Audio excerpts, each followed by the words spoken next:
বঞ্চনা, দুর্নীতি, সাফল্য, হিংসা, টুকিটাকি খবর, বড়সড় খবর, বাংলার সব খবর দেখুন আজকের বাংলা প্রতিদিন সন্ধ্যে 6:30 এবং রাত 10টায়। পেহেলগাঁও হামলার নেপথ্যে পাক কমান্ডো হাসিম মুসা। এই জঙ্গি হামলার নেপথ্যে কি রয়েছে সরাসরি পাকিস্তান যোগ? এবার কি সর্বশক্তি দিয়ে যুদ্ধে ছাপাবে ভারত, নাকি অন্য কোনো বিকল্প কৌশলে পাকিস্তানকে পেঁচে ফেলবো আমরা? শুরু হয়ে গিয়েছে কড়া হাতে জঙ্গি দমনের প্রস্তুতি। উপত্যকায় 48টি পর্যটন স্থল আপাতত টুরিস্টদের জন্য বন্ধ। ঝাঁজ বাড়াচ্ছে ভারত আর থরথর করে কাঁপছে পাকিস্তান। এবার জবাব চাইছে ভারত। আমির মাসয়াদ আমার সঙ্গে দেখুন এই সময় ঠিক রাত 9টায় এনকেটিভি বাংলায়। তিলোত্তমা, সিটি অফ জয়, কল্লোলিনী, কলকাতা। আন্দোলনের শহর, সংস্কৃতির শহর, ব্যস্ততার শহর, রাজনীতি, খেলা, বিনোদন, সারাদিনের কলকাতা 8 ঘন্টায়। দেখুন মহানগর প্রতিদিন সন্ধ্যে 6টায়। কোচবিহার থেকে কার্তিক, বারমুন্ডি থেকে বারাসত, 23 জেলা 341 ব্লক, বঞ্চনা, দুর্নীতি, সাফল্য, হিংসা, টুকিটাকি খবর, বড়সড় খবর, বাংলার সব খবর দেখুন আজকের বাংলা প্রতিদিন সন্ধ্যে 6:30 এবং রাত 10টায়। দেশ বিদেশ, শহর জেলা, কি ঘটছে, কোথায় ঘটছে, কে বলছেন, কি বলছেন, রং ছাড়া সোজা সাপটা। দেখুন সুপার প্রাইম টাইম প্রতিদিন রাত 8টায়। তিলোত্তমা, সিটি অফ জয়, কল্লোলিনী, কলকাতা। আন্দোলনের শহর, সংস্কৃতির শহর, ব্যস্ততার শহর, রাজনীতি, খেলা, বিনোদন, সারাদিনের কলকাতা 8 ঘন্টায়। দেখুন মহানগর প্রতিদিন সন্ধ্যে 6টায়। কোচবিহার থেকে কার্তিক, বারমুন্ডি থেকে বারাসত, 23 জেলা 341 ব্লক, বঞ্চনা, দুর্নীতি, সাফল্য, হিংসা, টুকিটাকি খবর, বড়সড় খবর, বাংলার সব খবর দেখুন আজকের বাংলা প্রতিদিন সন্ধ্যে 6:30 এবং রাত 10টায়। পেহেলগাঁও হামলার নেপথ্যে পাক কমান্ডো হাসিম মুসা। এই জঙ্গি হামলার নেপথ্যে কি রয়েছে সরাসরি পাকিস্তান যোগ? এবার কি সর্বশক্তি দিয়ে যুদ্ধে ছাপাবে ভারত?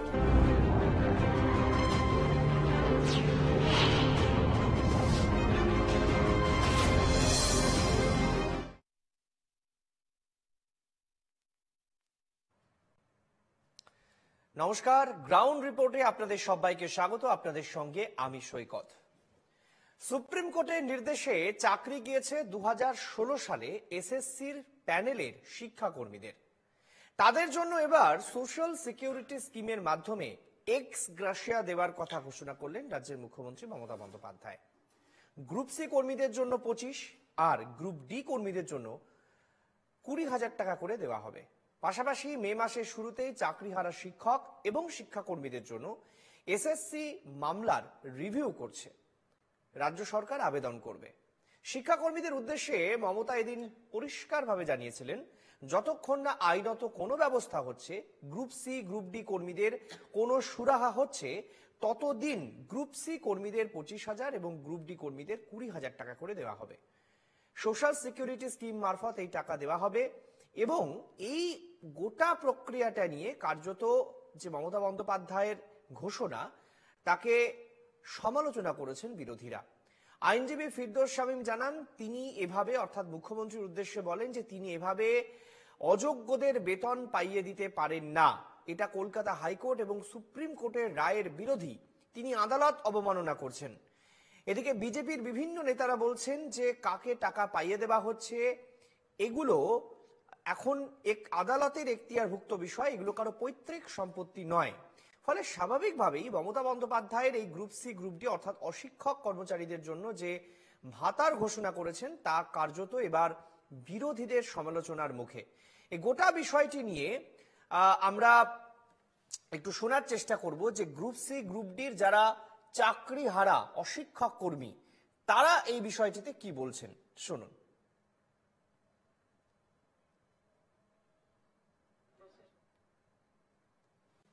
আমরা যেমন পূর্বে চাকরি করছিলাম, আমাদের চাকরি সেইভাবে চাকরি কাজ করার পরে বেতন পাবো, এটাই আমাদের লক্ষ্য। শুধু ভাতা বা অনুদান এটা পাওয়াটা আমাদের ইয়ে নয়। তবে আমি যখন বেতন পেতাম, তো আমি যে পরিমাণ বেতন পেতাম সেটা দিয়ে আমার মা খুবই অসুস্থ। আমার মা হচ্ছে 2 বার স্ট্রোক হয়ে গেছে, পায়ে সেলুলাইটিস এবং আরো অন্যান্য এখন মানসিক কিছুটা সমস্যাও আছে। তো ওনার চিকিৎসার জন্য বহু টাকা খরচ হয়, সেটা আমাকে এবং আমি একমাত্র ইনকাম করি আমার বাড়িতে। তো সেক্ষেত্রে আমার যে বেতন পেতাম তাই দিয়েই চালাতে আমার অসুবিধা হতো। তো সেক্ষেত্রে এই ভাতা দিয়ে আমি কিভাবে সংসার চালাবো সেটা আমি জানি না। এবং এটাকে কোনো সলিউশন হিসেবে মনেই করছি না। আমরা ভাতাজীবী হয়ে থাকতে পারি না। ভাতাজীবী হয়ে আমরা কোনোদিন কোনোভাবেই অনুদানজীবী ভাতাজীবী হয়ে থাকতে রাজি নয়। কেন? আমরা নিজেদের যোগ্যতা বহুবার প্রমাণ করেছি, যেটা সিবিআই এর রিপোর্টের মাধ্যমে, ভারতের সর্বোচ্চ তদন্তকারী সংস্থা এবং বাক কমিটির অ্যাসিড টেস্টের মাধ্যমে। তো এখন সেখানে তো ভাতাজীবী হয়ে থাকার কোনো প্রশ্নই নেই, যেখানে একটা সিঙ্গেল লাইন অ্যালিগেশন আমাদের বিরুদ্ধে নেই এই 3400 যোগ্য গ্রুপ সিডিদের জন্য। তো অতএব আমরা এতে মোটেই খুশি না। আমরা খুশি সেদিনই হব যেদিনকে সসম্মানে আমাদের সবেতনে এবং সেখানে আমাদের নিজেদের স্কুলে আমরা ফেরত যেতে পারব। সেই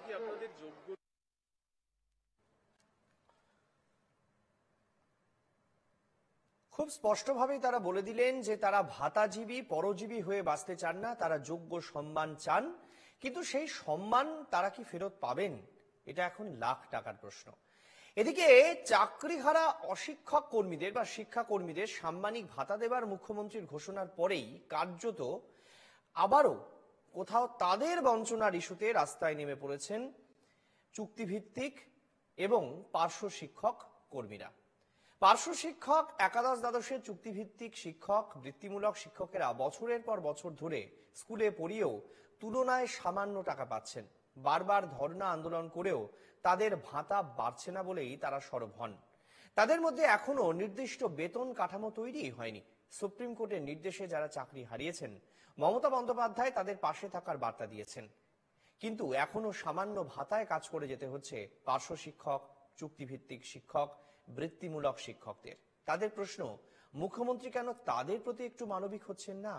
যেমন পার্শ্ব শিক্ষকরা জানাচ্ছেন, 26,000 শিক্ষক শিক্ষাকর্মীর পদ বাতিল হয়ে যাওয়ার পর তাদের উপর অস্বাভাবিকভাবে চাপ বেড়েছিল। আপাতত 31শে ডিসেম্বর পর্যন্ত 15,404 জন শিক্ষক স্কুলে ফিরলেও সেই চাপ কমেনি। পার্শ্ব শিক্ষক ঐক্যমঞ্চের তরফে পরিষ্কারভাবে জানানো হচ্ছে, 5ম থেকে 8ম শ্রেণী পর্যন্ত ক্লাস দেওয়ার কথা থাকলেও তাদের জুতো সেলাই থেকে চণ্ডীপাঠ অর্থাৎ উঁচু ক্লাসেও পড়াতে হচ্ছে, সব কাজ করতে হচ্ছে। শিক্ষকদের অভাবে একাদশ দ্বাদশের ক্লাসও তাদেরকে নিতে হচ্ছে। ফলে স্বাভাবিকভাবেই তাদের এই মুহূর্তে তাদের সাম্মানিক ভাতা বা মাইনে যাই বলুন না কেন জোটে মাত্র 13,000 টাকা। মুখ্যমন্ত্রী তাদের প্রতি কেন মানবিক হচ্ছেন না? না হলে তারা বিক্ষোভ আন্দোলনের রাস্তায় নামবেন, এই হুঁশিয়ারি দিচ্ছেন তারা। গরমে স্কুলে গরমের ছুটি পড়লে 30শে এপ্রিল, তেমন হলে গরমের ছুটির মধ্যেই রাস্তায় নেমে আন্দোলনের হুঁশিয়ারি দিচ্ছেন একাধিক পার্শ্ব শিক্ষক সংগঠনের সদস্যরা। তারা বলছেন যে এভাবে আর কতদিন, দীর্ঘদিন ধরে তারা এই আন্দোলন চালিয়ে যাচ্ছেন, কিন্তু সরকার তাদের প্রতি কোনো রকম কর্ণপাত করছেন না। ফলে বৃত্তিমূলক শিক্ষক, চুক্তিভিত্তিক শিক্ষক, পার্শ্ব শিক্ষক তারা প্রত্যেকে এবার বৃহত্তর আন্দোলনের হুমকি দিচ্ছেন। আমরা এই নিয়ে কথা বলার চেষ্টা করব। আমাদের সঙ্গে রয়েছেন পার্শ্ব শিক্ষক আন্দোলনের নেতা ভক্তিভূষণ বর্মন। আমি ভক্তিভূষণ বাবুর সঙ্গে এ বিষয়ে কথা বলবো, তার আগে আরো একবার আপনাদেরকে জানিয়ে রাখতে চাইবো যে উচ্চ মাধ্যমিকের চুক্তিভিত্তিক শিক্ষক সমিতির পক্ষ থেকে তারা পরিষ্কারভাবে বলছেন যে একই সঙ্গে আপনাদের এটাও জানাবো যে পার্শ্ব শিক্ষক ঐক্যমঞ্চের তরফ থেকেও পরিষ্কারভাবে তারা বলা হচ্ছে যে মাত্র 10,000, 12,000, 13,000 টাকার পারিশ্রমিকে তাদেরকে ক্লাস নিতে হচ্ছে, যেখানে একমাত্র তাদের পঞ্চম, ষষ্ঠ, সপ্তম এই ধরনের ক্লাস নেওয়ার কথা, কিন্তু সেখানে তাদের অষ্টম, নবম, দশম, একাদশ, দ্বাদশেরও পর্যন্ত ক্লাস নিতে হচ্ছে। স্কুলের একেবারে জুতো সেলাই থেকে চণ্ডীপাঠ সব কাজ তাদেরকে দিয়ে করানো হচ্ছে, কিন্তু তারা এখনো পর্যন্ত বেতন বাড়ানোর দাবিতে বারবার সরব হলেও আপনারা জানেন যে এর আগেও একেবারে টানা দীর্ঘদিন তারা কিন্তু বিকাশ ভবনের সামনে ধর্ণা অবস্থান দিয়েছিলেন, অনশন করেছেন, কিন্তু কোনো সরকার তাদের কর্ণপাত করেনি।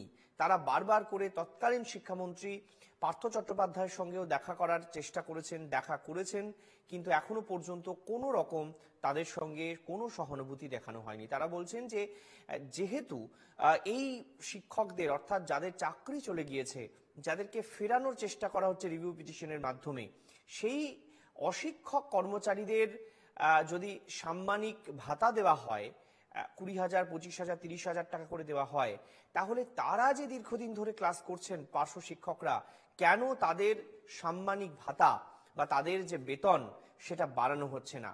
এই দাবিটা কিন্তু তারা দীর্ঘদিন ধরে তুলছেন, কিন্তু এই দাবিতে কেউ কর্ণপাত করছেন না। দীর্ঘ আন্দোলন সংগ্রামের মধ্য দিয়ে তাদেরকে যেতে হয়েছে। আমরা এই বিষয় নিয়ে অবশ্যই আপনাদেরকে আরো বিস্তারিতভাবে জানাবো, যে আমরা যখন পার্শ্ব শিক্ষকের বিষয়টি নিয়ে আন্দোলনকারীদের সঙ্গে কথা বলবো তখন আমরা আবারও এই টপিকে আসব। কিন্তু তার আগে আপনাদের আরো একবার জানিয়ে দিই যে এই পার্শ্ব শিক্ষকদের ইস্যুটা কিন্তু আজকে নতুন নয়।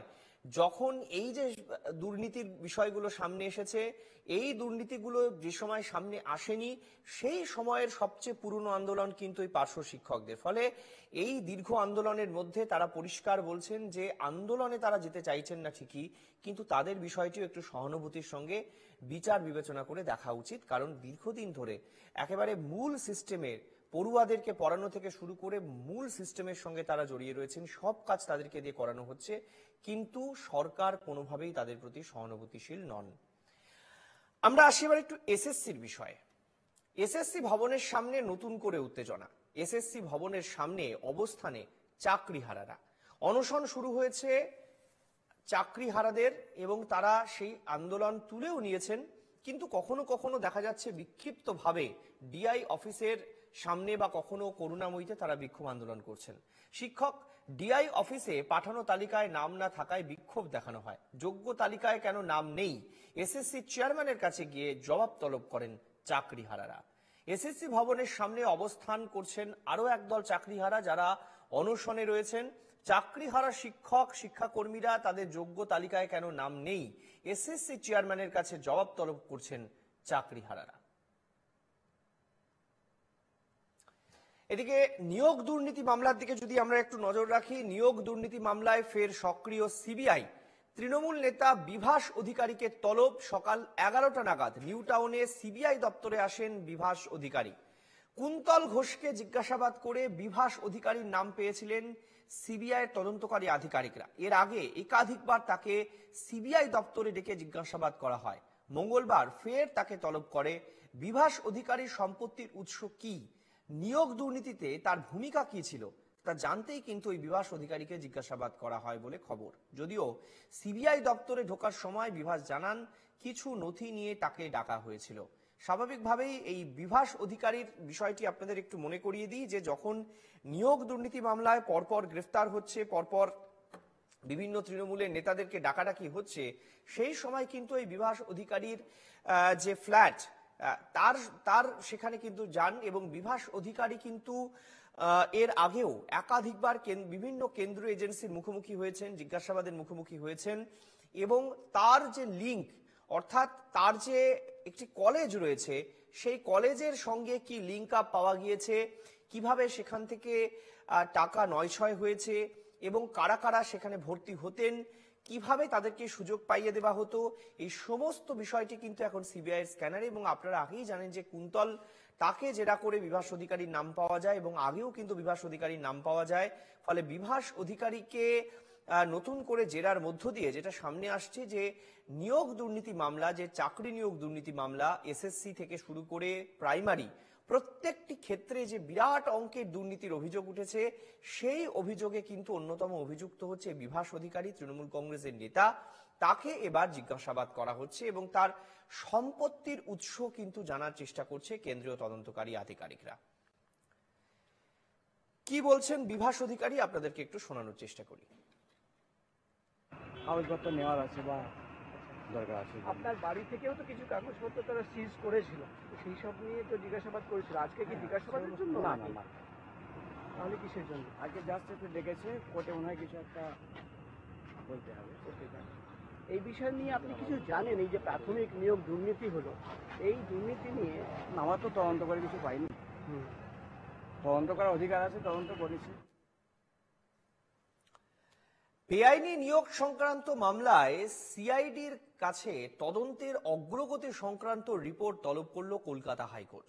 বিচারপতি বিশ্বজিৎ বসুর এজলাসে আগামী 1 মে এই রিপোর্ট দেওয়ার নির্দেশ দেওয়া হয়েছে। এদিন শুনানিতে সিআইডির আইনজীবী জানিয়েছেন, বেআইনিভাবে নিযুক্ত শিক্ষক নেতা সিরাজুল ইসলামের আগাম জামিন মঞ্জুর করেছে হাওড়া নিম্ন আদালত, এমনটাই খবর রয়েছে তাদের কাছে। মধ্যশিক্ষা পর্ষদের আইনজীবী জানিয়েছেন, সিরাজুলকে সাসপেন্ড করার নির্দেশ দিয়েছিল কোর্ট, সেই মতো তাকে সাসপেন্ড করা হয়েছে। আপনাদের আরো একবার জানিয়ে রাখতে চাইবো, বেআইনি নিয়োগ সংক্রান্ত মামলায় তদন্তের অগ্রগতির রিপোর্ট তলব করলো সিআইডি, রিপোর্ট তলব করলো কলকাতা হাইকোর্ট। বিচারপতি বিশ্বজিৎ বসুর এজলাসে 1 মে এই রিপোর্ট দেওয়ার নির্দেশ দেওয়া হয়েছে।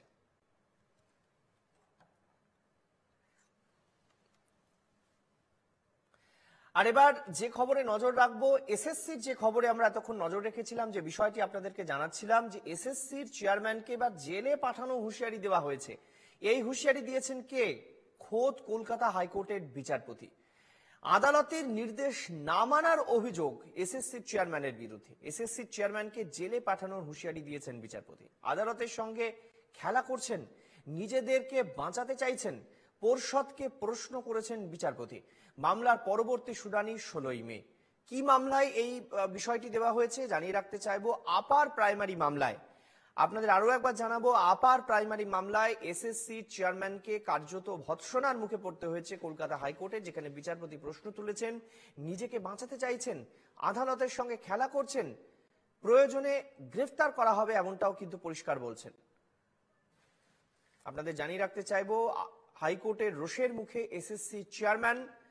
হাইকোর্টের প্রশ্ন যে আদালতের সঙ্গে খেলা করছেন, নিজেকে বাঁচাতে চাইছেন, এসএসসি চেয়ারম্যানকে কার্যত জেলে পাঠানোর হুঁশিয়ারি দিলেন কলকাতা হাইকোর্টের বিচারপতি।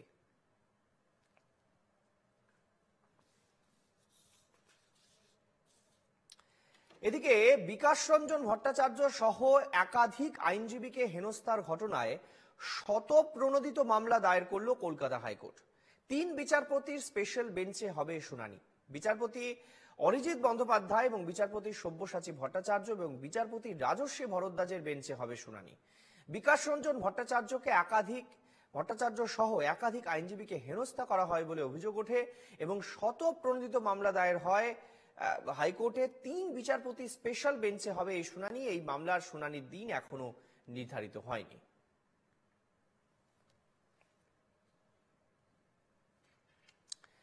এদিকে বিকাশ রঞ্জন ভট্টাচার্য, ফিরদৌস শামীমদের চেম্বারের বাইরে যে বিক্ষোভের ঘটনা ঘটে, সেই ঘটনায় কুণাল ঘোষের বিরুদ্ধে মামলা দায়ের হলো কলকাতা হাইকোর্টে। প্রধান বিচারপতি টি.এস. শিবাজ্ঞানমের বেঞ্চে মামলা দায়ের হয়েছে। চাকরি প্রার্থীদের বিক্ষোভে মামলায় পার্টি করা হয়েছে কুণাল ঘোষকে। আপনাদের আরেকবার জানিয়ে রাখতে চাইবো যে চাকরি প্রার্থীদের বিক্ষোভের মামলায় পার্টি করা হয়েছে কুণাল ঘোষকে। বিকাশ রঞ্জন ভট্টাচার্য এবং ফিরদৌস শামীমের চেম্বারের বাইরে যে বিক্ষোভ দেখানো হয়, সেই ঘটনাতেই কিন্তু কুণাল ঘোষের বিরুদ্ধে এবার মামলা দায়ের হলো। প্রধান বিচারপতি টি.এস. শিবাজ্ঞানমের বেঞ্চে হয়েছে এই মামলা। চাকরি প্রার্থীদের বিক্ষোভের মামলায় পার্টি করা হয়েছে কুণাল ঘোষকে। আমরা আবারও আপনাদের একবার জানিয়ে রাখতে চাইবো, যেমনটা আপনাদেরকে বলছিলাম, যে পার্শ্ব শিক্ষকদের সমস্যা, যেটা কিন্তু এই মুহূর্তে একটা বড় সমস্যা হিসাবে চিহ্নিত করা হচ্ছে, কারণ পার্শ্ব শিক্ষকরা কিন্তু এই মুহূর্তে নিজেদেরকে অবহেলিত বলে মনে করছেন। তারা বলছেন যে গ্রুপ সি গ্রুপ ডি তাদের যে সাম্মানিক ভাতা দেওয়ার কথা ঘোষণা করেছেন মমতা বন্দ্যোপাধ্যায়, যে যতদিন না কোনো একটা সুরাহা হচ্ছে, কারণ আপনারা জানেন যে সুপ্রিম কোর্ট যে প্রায় 26,000 যে চাকরি বাতিল মামলা, সেই মামলায় চাকরি যাওয়ার পরেই আমরা দেখতে পাই যে সুপ্রিম কোর্টে কার্যত একটা পিটিশন করা হয় রাজ্যের তরফ থেকে, যে অন্তত ডিসেম্বর 31 পর্যন্ত যাতে শিক্ষকদেরকে স্কুলে যেতে দেওয়া হয়, কারণ না হলে হঠাৎ করে যে ক্রাইসিস তৈরি হচ্ছে তাতে সিলেবাস শেষ করা সম্ভব হবে না এবং পড়ুয়াদের অসুবিধে তৈরি হবে, স্কুল পরিচালনার ক্ষেত্রে অসুবিধে হবে। এবং সেই বিষয়টিকে বিচার বিবেচনা করেই হিউম্যানিটেরিয়ান গ্রাউন্ডে কিন্তু কলকাতা হাইকোর্ট, মাফ করবেন, সুপ্রিম কোর্ট পরিষ্কার জানিয়ে দেয় যে আপাতত 31শে ডিসেম্বর 2025 পর্যন্ত তারা স্কুলে যেতে পারবেন, পড়াতে পারবেন এবং তাদের বেতন হবে, মুখ্যমন্ত্রী আশ্বাস দেন। কিন্তু কোথাও গ্রুপ সি গ্রুপ ডিদের কথা বলা নেই। অর্থাৎ এই যে বিশাল সংখ্যক যে 26,000 শিক্ষক অশিক্ষকের চাকরি চলে যায়, তাতে আরো বেকায়দায় পড়ে যান গ্রুপ সি গ্রুপ ডি অর্থাৎ অশিক্ষক কর্মচারীরা। ফলে কোন স্কুলে দেখা যাচ্ছে যে ঘন্টা বাজানোর লোক নেই, কোন স্কুলে দেখা যাচ্ছে খাতাপত্রের কাজ করার লোক নেই, কোন স্কুলে দেখা যাচ্ছে যে ক্ল্যারিক্যাল যে কাজ সেই কাজ কিন্তু আটকে যাচ্ছে। ফলে সমস্ত কাজ কিন্তু করতে হচ্ছিল পার্শ্ব শিক্ষকদের। একদিকে তাদের যে পরিমাণ ক্লাস নেওয়ার কথা, যে ক্লাসগুলিতে ক্লাস নেওয়ার কথা পঞ্চম, ষষ্ঠ, সপ্তম, তার বাইরেও একাদশ দ্বাদশে গিয়ে তাদেরকে ক্লাস নিতে হচ্ছে, বিভিন্ন রকম খাতাপত্রের কাজ করতে হচ্ছে, স্কুলের যাবতীয় বিষয়টি কিন্তু তাদেরকে দেখতে হচ্ছে।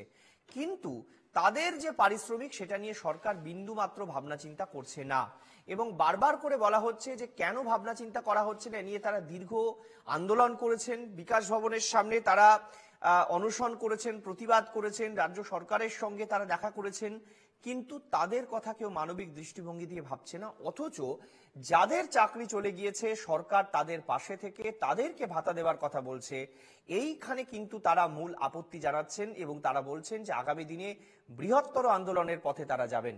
স্বাভাবিকভাবে পার্শ্ব শিক্ষকদের এই ইস্যুতে সরকারের দৃষ্টি আকর্ষণ করার তারা চেষ্টা করছেন। এটা যেমন একদিকে বিষয়, তেমনি ভাবে আপনাদেরকে জানিয়ে রাখতে চাইবো যে পার্শ্ব শিক্ষকদের পাশাপাশি কিন্তু বৃত্তিমূলক যারা শিক্ষক শিক্ষিকা রয়েছেন, একই সঙ্গে যারা চুক্তিভিত্তিক শিক্ষক শিক্ষিকা রয়েছেন, তারাও কিন্তু এই অভিযোগের কথা বলছেন যে সরকার তাদের সঙ্গে বৈমাত্রিক সুলভ আচরণ করছেন। তাদের যে পর্যাপ্ত পরিমাণ যে সাম্মানিক ভাতা বা তাদের যে টাকা দেওয়ার কথা বা প্রতিশ্রুতি, কোনোটাই কিন্তু পাওয়া যাচ্ছে না। ফলে সরকারের বিরুদ্ধে একটা বৈষম্যের অভিযোগ তারা করছেন। তারা বলছেন যে অযোগ্যদের বাঁচানোর চেষ্টা করা হচ্ছে, সরকার অযোগ্যদের বাঁচাতে চাইছে। এই বিষয়টি কিন্তু এই মুহূর্তে সবচেয়ে গুরুত্বপূর্ণ এবং পার্শ্ব শিক্ষকদের এই অভাব, এই অভিযোগের কথা তারা কিন্তু বারবার সামনে আনার চেষ্টা করছেন। একই সঙ্গে আপনাদের যেমনটা আমরা আজকে জানাচ্ছিলাম যে এসএসসি ভবনের যে বিষয়টি, সেটাও কিন্তু আপাতত যে অনেকে দেখা যাচ্ছে যে তারা কেউ স্কুলে চলে গিয়েছেন, শিক্ষকরা যাদেরকে ফেরানো হয়েছে, ডিসেম্বর পর্যন্ত যাদের চাকরি রয়েছে সরকার তাদেরকে মাইনে দেবেন বলছেন, তারা কিন্তু অনেকে স্কুলে ফিরে গিয়েছেন। আবার অনেকে দেখা যাচ্ছে যে এখনো কেউ ডিআই অফিসের সামনে ধর্ণা দিচ্ছেন, আবার দেখা যাচ্ছে কেউ কিন্তু এসএসসি ভবনের সামনে, আচার্য সদনের সামনে তারা ধর্ণা দিচ্ছেন। ফলে এই যে একটা, তারা বলছেন যে কেন তারা 8-9 মাসের চাকরি তারা নেবেন।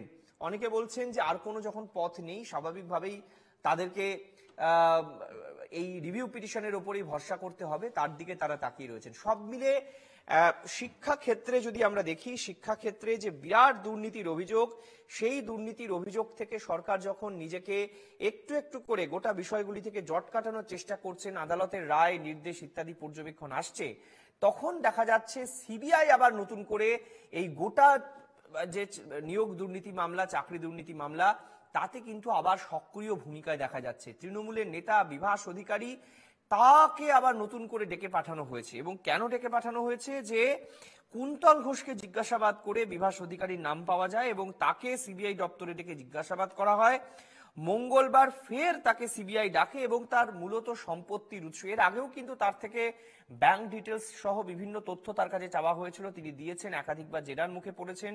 তার আশ্রমে তল্লাশি করা হয়েছিল, কলকাতার আশ্রমে এবং জেলার আশ্রমেও তল্লাশি করা হয়েছিল, কিন্তু তখন তার বাড়ি থেকে কিছু উদ্ধার হয়নি। তিনি বলেছেন যে রাজনৈতিক প্রতিহিংসা এবং তৃণমূলের নেতার বাড়িতে তল্লাশির পর আমরা দেখেছি বহু গ্রেপ্তারি হয়েছে, অনেক কিছু হয়েছে, কিন্তু আশানুরূপ ফল কিন্তু সিবিআই আদালত থেকে নিয়ে আসতে পারেনি। সব মিলে শিক্ষা ক্ষেত্রে আবারও কিন্তু একটা নতুন করে ডামাডোল পরিস্থিতি।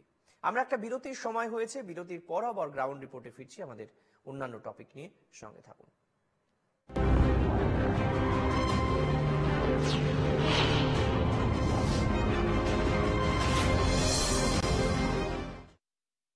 পেহেলগাঁও হামলার নেপথ্যে পাক কমান্ডো হাসিম মুসা।